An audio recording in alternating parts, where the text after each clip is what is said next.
Remontándonos a la época de la colonia, Francisco Cantuña era un indio quien fue educado por el fray Jodoco, religioso franciscano, a quien posteriormente se le rendiría homenaje con una estatua. Cantuña, estimulado por su ambición por el oro y grandeza, fue contratado por los frailes franciscanos para construir el atrio del convento máximo de San Francisco de Quito. Inició la construcción del atrio, sin embargo el tiempo que disponía para culminar era muy corto. Los días avanzaban y aún le faltaba acabar el atrio, situación que llevó a Francisco a la desesperación. Faltando un día para la entrega de la obra, y aún no terminada, se veía impotente ante su falta de compromiso y cayó en la desesperación. En ese momento, desde las tinieblas, se le apareció al indígena asustado el amo y el señor del infierno, Lucifer. Cantuña se llenó de miedo y al escuchar a aquel ser con profunda y ronca voz exclamó: «Cantuña, aquí estoy para ayudarte. Conozco tu angustia. Te ayudaré a construir el atrio incompleto antes que aparezca el nuevo día. A cambio me pagarás con tu alma». Dominado por su desesperación, Cantuña aceptó el trato bajo la única condición de que sean colocadas absolutamente todas las piedras, a lo cual el demonio aceptó considerando simple y absurda cumplir la condición. Tras la orden de Lucifer, los diablillos empezaron a construir el atrio de San Francisco, y en pocas horas la obra arquitectónica fue tomando forma.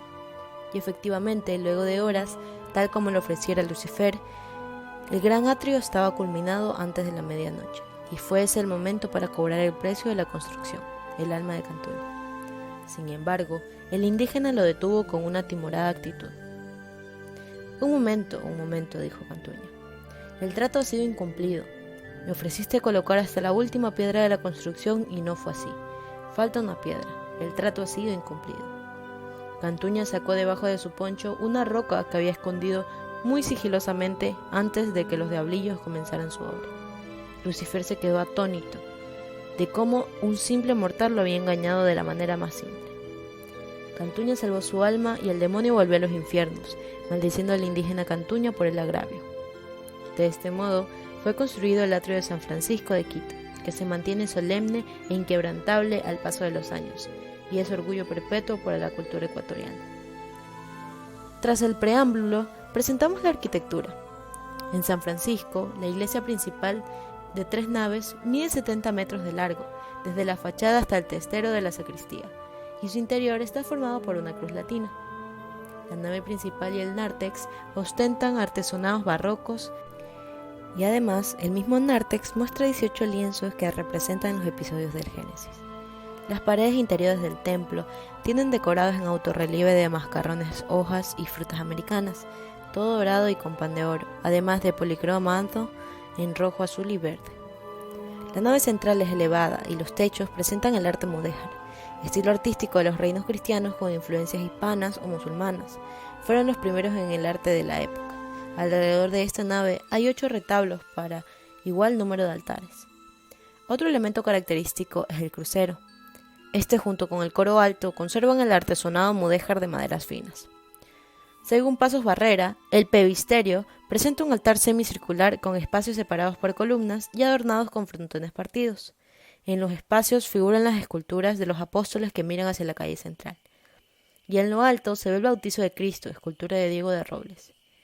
El retablo del altar mayor es de cedro y tiene numerosas tallas, entre ellas algunas que son la máxima expresión de la escultura quiteña.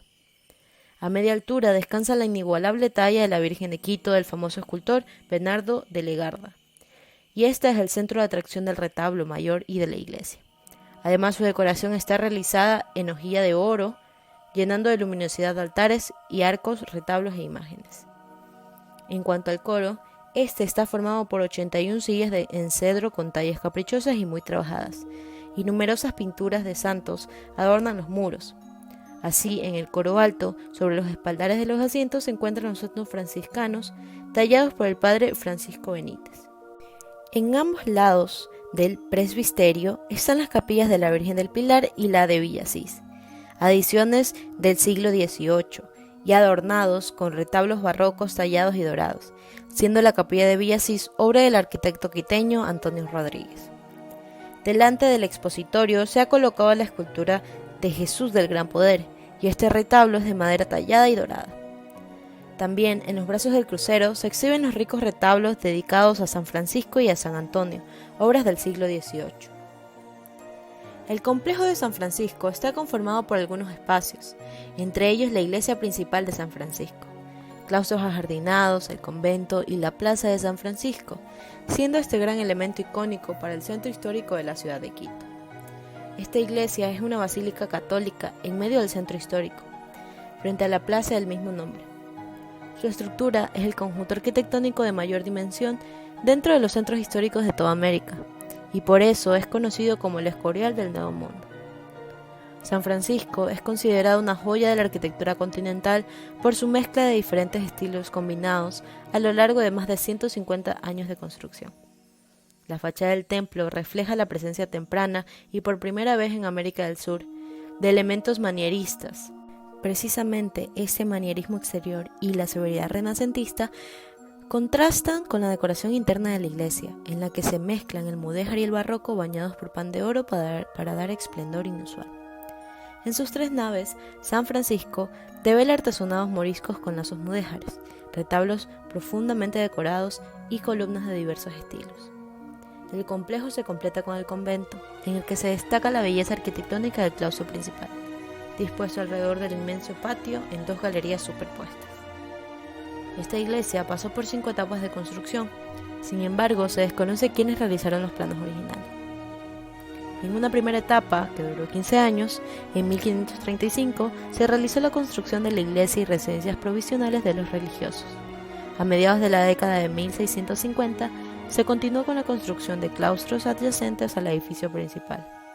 Este es considerado el periodo constructivo más importante del complejo. La segunda etapa, entre 1651 y 1755, se realizó la ornamentación interna y complementación arquitectónica menor. Hubieron algunas reconstrucciones y adecuaciones por varios terremotos en donde se vio afectada la nave de la iglesia y las altas torres originales.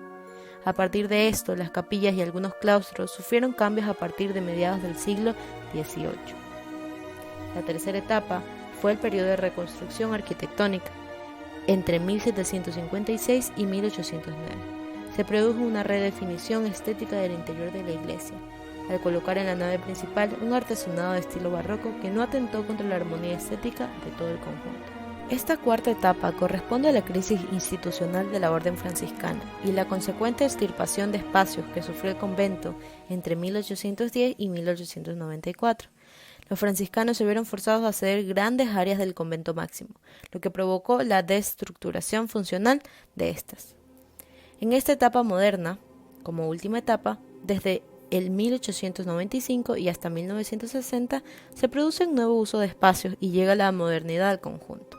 En esta etapa ocurrieron varios cambios vinculados a la aplicación y uso de nuevas técnicas y materiales de construcción al momento de las intervenciones.